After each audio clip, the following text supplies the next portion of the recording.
성도 여러분 안녕하세요. 오늘도 아침 예배에 찾아오신 모든 성도님들을 진심으로 환영합니다. 오늘도 어제에 이어 팔복의 마지막 복인 의를 위해 핍박받는 자에 대한 말씀입니다. 어떻게 하면 고난과 핍박 속에서도 하나님께 영광 돌리며 의를 위해 기꺼이 희생하는 신앙을 할 수 있을까요? 오늘 말씀을 통하여 그 신앙을 배우고 하늘이 실제가 되는 귀한 시간 되시길 간절히 바랍니다. 이제 기도하겠습니다. 하늘에 계신 아버지, 오늘 하루도 아침 예배를 통하여 저희를 붙잡아 주시고 인도하여 주심에 감사드립니다. 오늘 하루도 주님 안에서 우리 마음과 생각을 지키고자 합니다. 여기까지 인도하신 주님을 생각하고 나를 위해 돌아가신 주님과 하늘을 묵상하는 시간 될 수 있도록 성령께서 인도하여 주시옵소서. 오늘도 말씀을 전하시는 목사님께 하늘의 능력과 힘을 허락하여 주옵시고 듣는 이들의 마음에 임재하여 주셔서 각 사람의 마음을 하늘로 인도하여 주시고 하늘이 실제가 될 수 있는 시간으로 인도하여 주시옵소서. 감사드리오며 예수님의 이름으로 기도드립니다. 아멘. 오늘은 목사님께서 특별한 말씀을 준비해 주셨습니다. 함께 묵상할 제목은 하늘이 진짜라면 계산은 끝나야 한다 2부입니다. 이제 목사님께서 권면의 말씀을 전해주시겠습니다. 안녕하십니까? 오늘도 팔복의 마지막 복, 핍박의 복을 살펴보겠습니다. 성도 여러분, 내가 무엇을 잘못해서 얻어맞고 욕먹는 것은 핍박이 아닙니다. 내가 함부로 말하고 무례하게 했기 때문에 사람들이 나를 미워하고 따돌리는 것은 핍박이 아닙니다. 핍박이라는 것은 진리와 의 때문에 내가 고통당하고 시련받는 것, 그것을 핍박이라고 하는 것입니다. 그래서 예수께서 의를 위하여 핍박을 받는 자는 복이 있나니라고 하신 것입니다. 자, 질문 드리죠. 아무리 예수께서 의를 위해 핍박받는 자는 하늘에서 큰 상을 받는다고 말씀하셔도 그 말씀을 믿지 않으면 어떻게 됩니까? 아무리 주께서 재림하신다고 약속해도 믿지 않으면 어떻게 됩니까? 아무리 하늘 진주물을 들어갈 수 있다고 말씀하셔도 내가 믿지 않으면 어떻게 됩니까? 믿지 않으면 아무 소용이 없는 거예요. 그래서 믿음으로 구원받는 것입니다.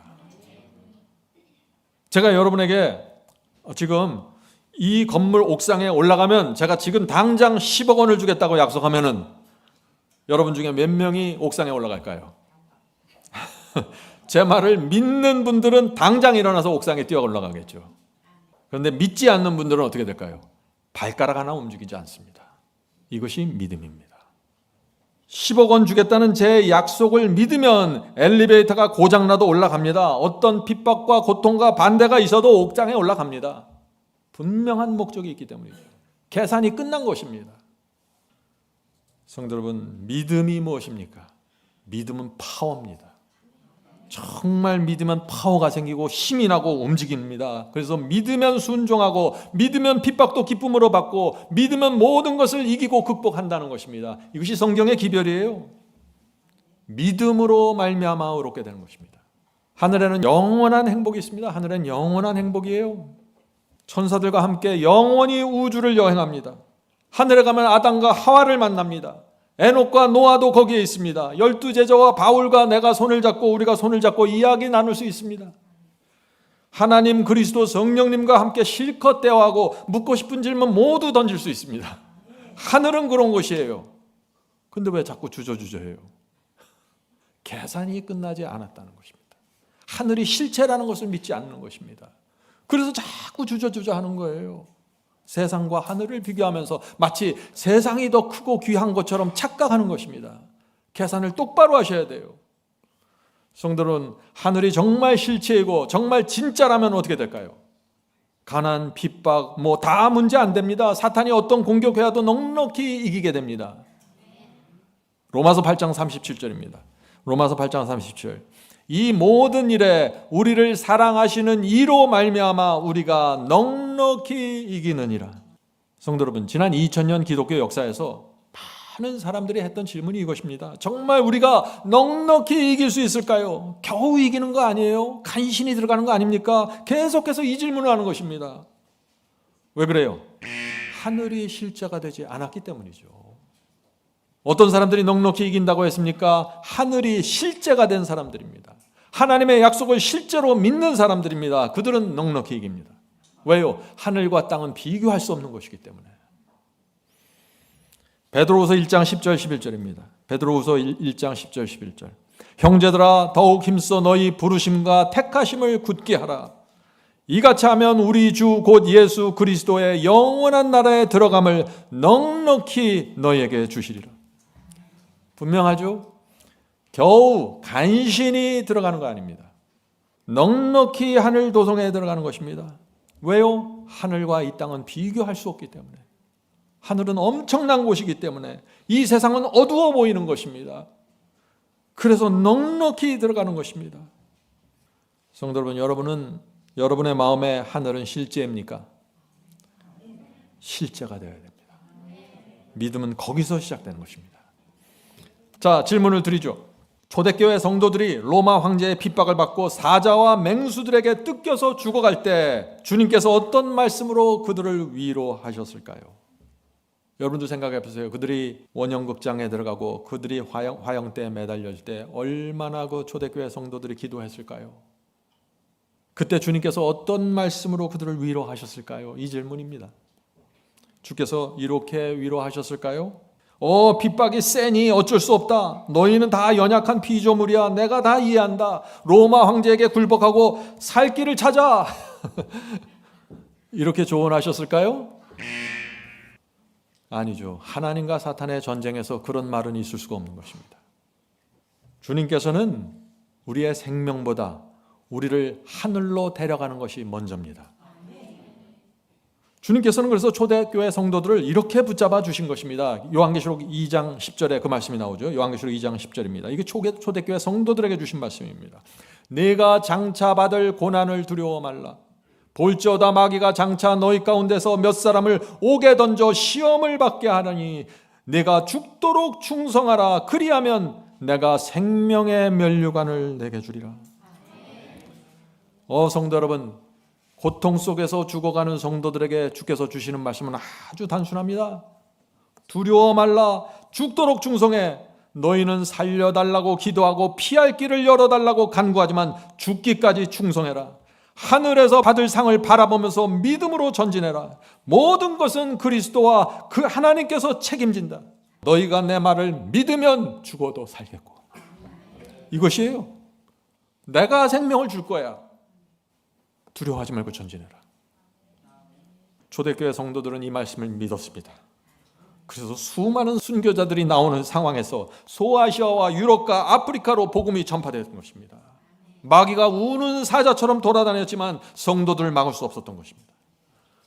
성도 여러분, 마지막 시대의 성도들은 핍박에 대한 약속을 붙잡아야 합니다.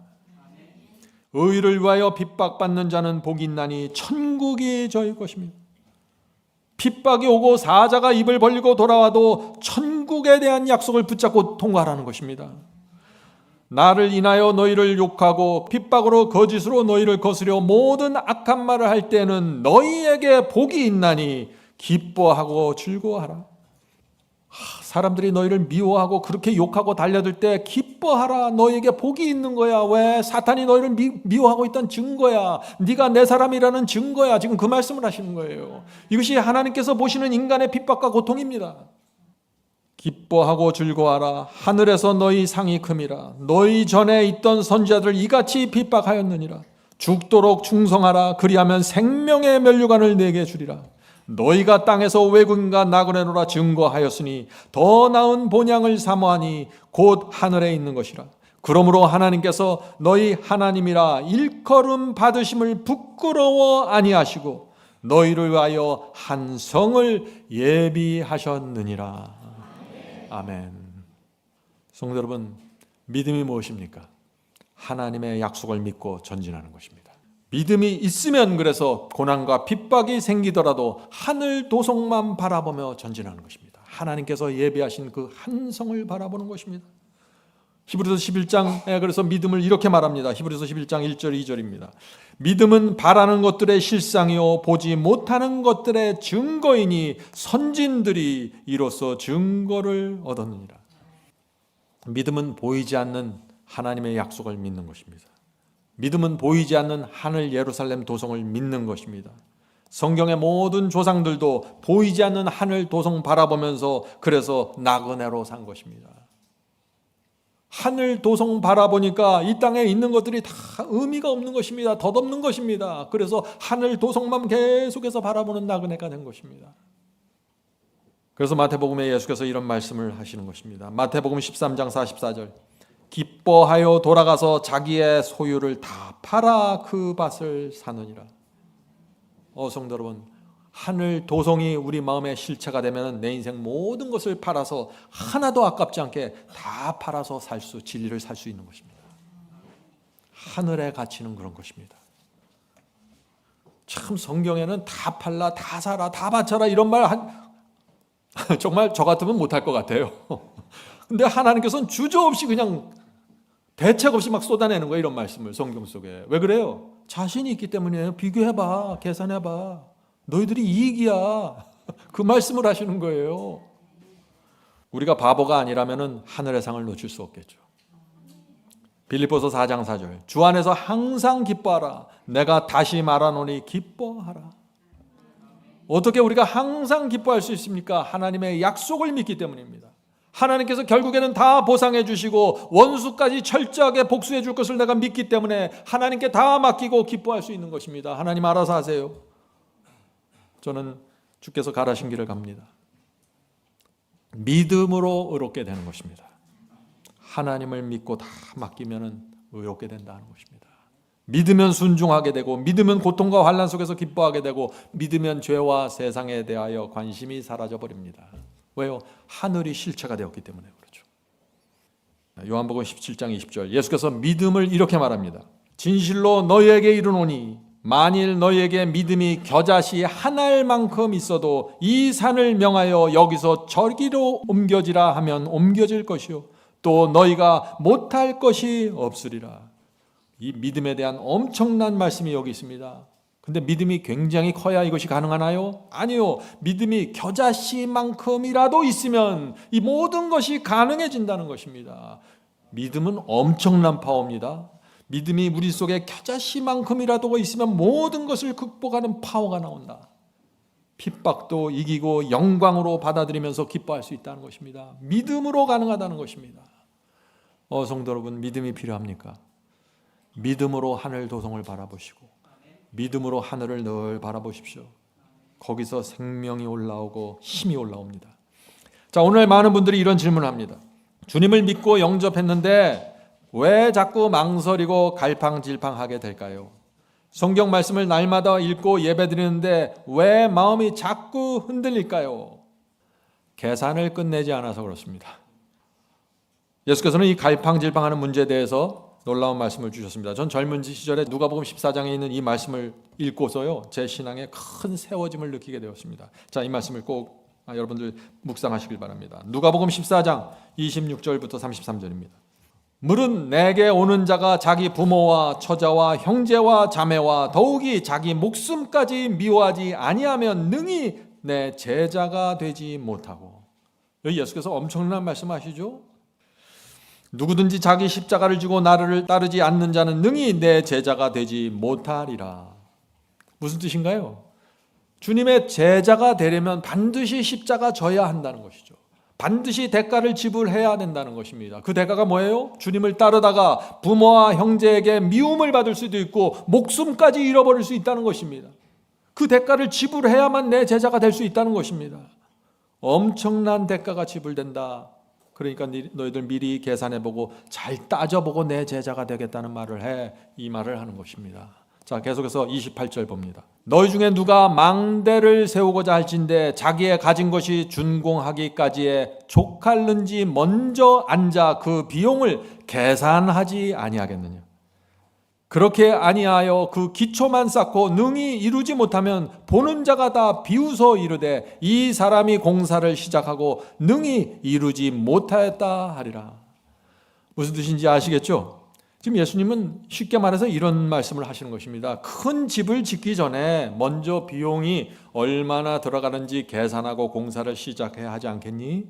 공사 시작해 놓고 비용을 감당하지 못해서 중단하면 사람들에게 놀림받지. 우리 신앙도 마찬가지다. 먼저 꼼꼼히 따져보고 계산이 끝나면 나를 따라와라. 나를 따를 때 드는 그 비용과 대가를 계산해봐라.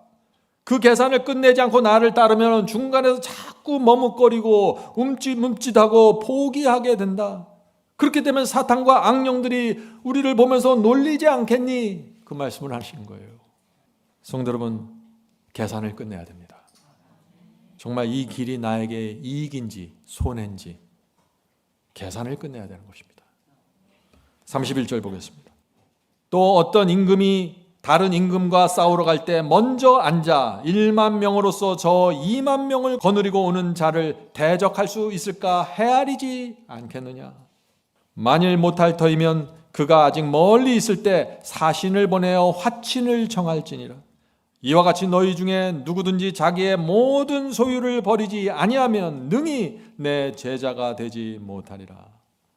지금 예수께서 이런 말씀을 하시는 것입니다. 저기 2만 명이 쳐들어오는데 내가 가진 1만 명으로 저 원수를 이길 수 있겠니? 따져보라는 것입니다. 자신 없으면 미리 화친을 정하고 포기하라는 것입니다.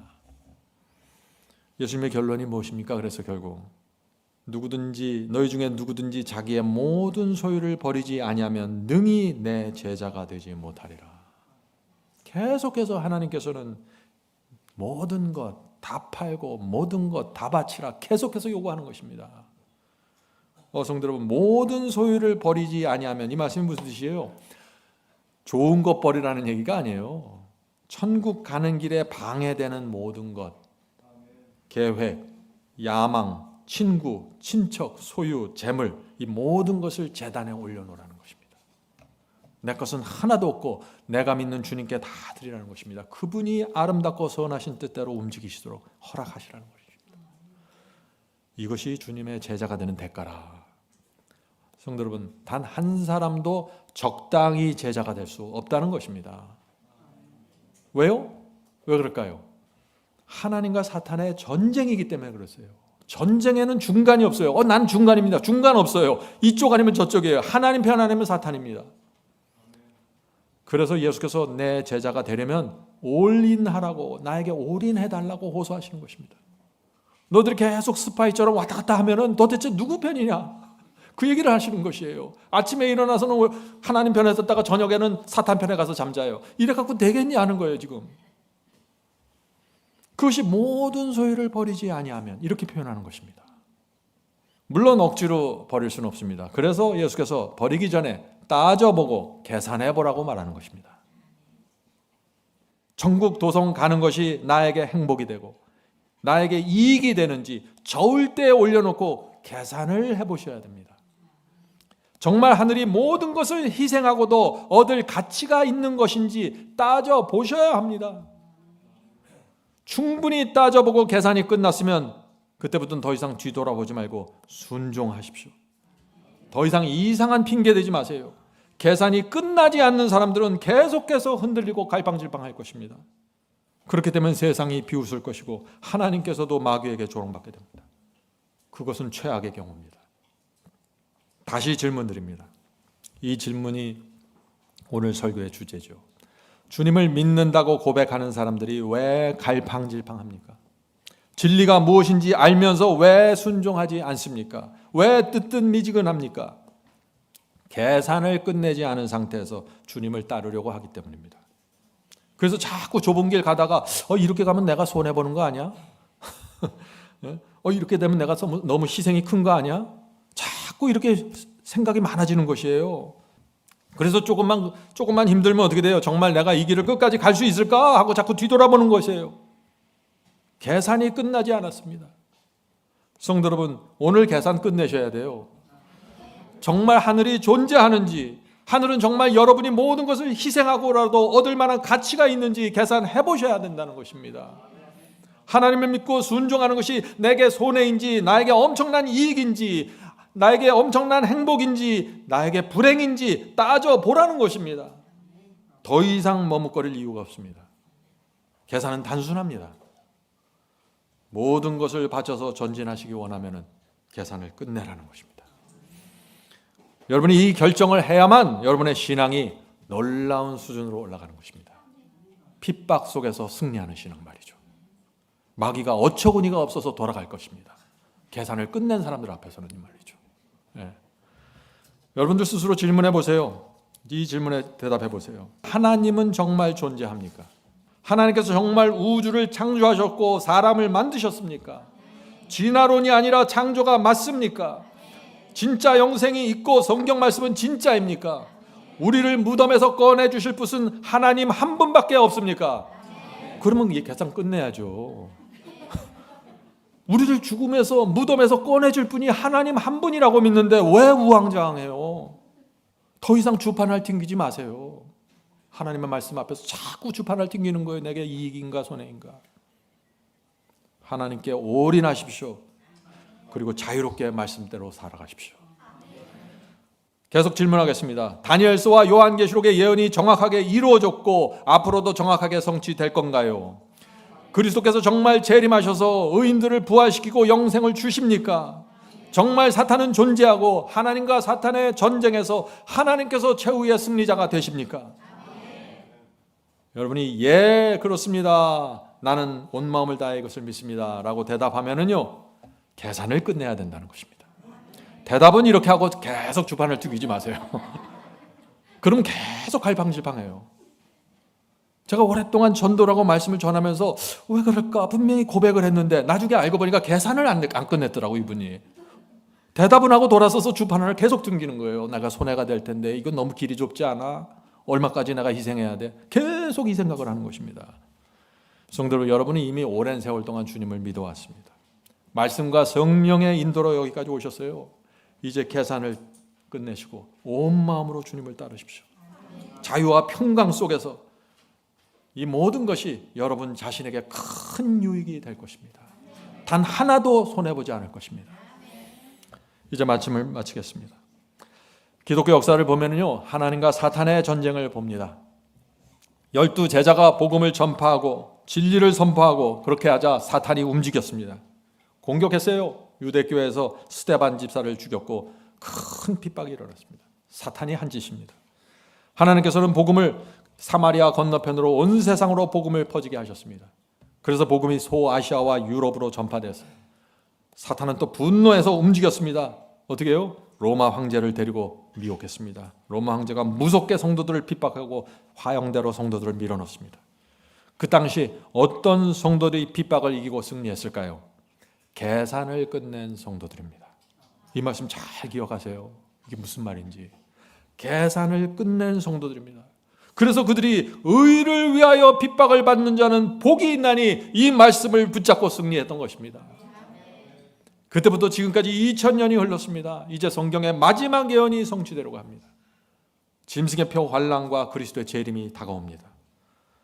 누가 그 마지막 최고의 환난을 통과할 수 있을까요? 계산을 끝낸 성도들입니다.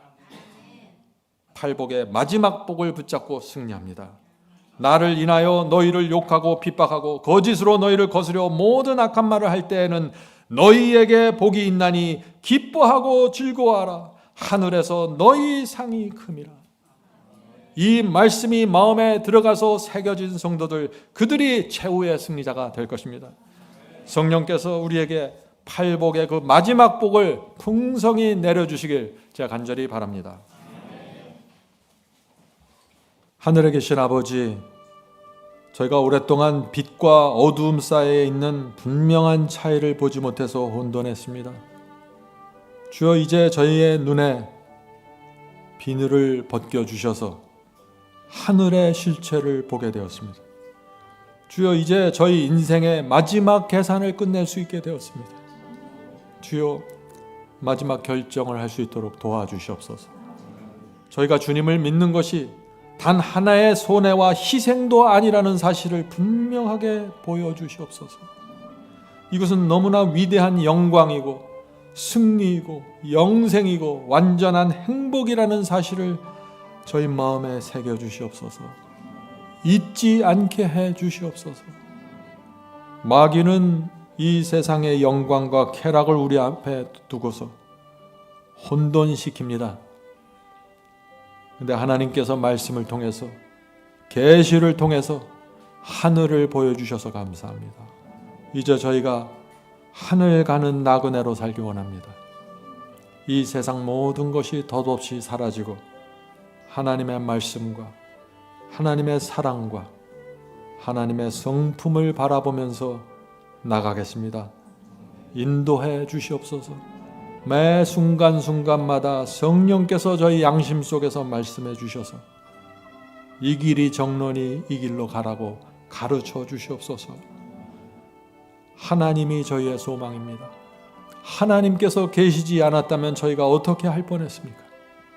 주여, 하나님께서 이 세상을 창조하시고 저희를 이 땅에 두셔서 참 어려운 세상이지만 하늘 속에서 소망과 희망을 바라보게 해주셔서 감사합니다. 주여, 이제 갈팡질팡하지 않겠습니다. 계산을 끝내고 주 앞에 나가겠습니다. 주여, 저희를 축복하시고 인도해 주시옵소서. 이 모든 말씀 예수 그리스도의 이름으로 간절히 기도드립니다. 아멘. 성도 여러분, 마지막 사명에서는 아침 예배 채널을 유튜브에서 별도로 운영하고 있습니다. 아침 예배 채널에서는 매일 새벽 4시에 예배 영상이 올려지고 있으며 특별히 아침 9시에 예배가 진행됩니다. 아침 9시 예배가 아침 예배 채널의 독특한 특징입니다. 원하시는 분들은 유튜브에서 아침 예배 채널을 별도로 구독 신청하여 주시면 저희와 함께 아침마다 예배 드릴 수 있습니다. 매일 아침마다 하나님의 말씀으로 저희 모두가 주 앞에 나와 예배 드리는 신앙으로 함께 나가게 되길 간절히 바랍니다. 감사합니다.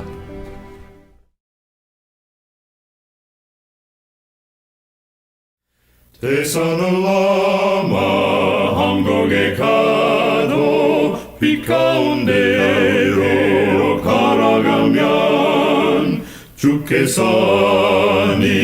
버리시기로 약속한 말씀 변치 않네. 하늘의 양 그 밝은 빛이 내 영혼 속에 차고 넘치네. 할렐루야, 널 기뻐하며 주 이름 높이 찬양하리. 권명한 자비 널 기뻐하며 영원한 장금 목적하고 그 크신 이름 찬양함으로 날마다 빛에 갈아가리. 하늘의 영광 그 밝은 빛이 내 영혼 속에 차고 넘치네.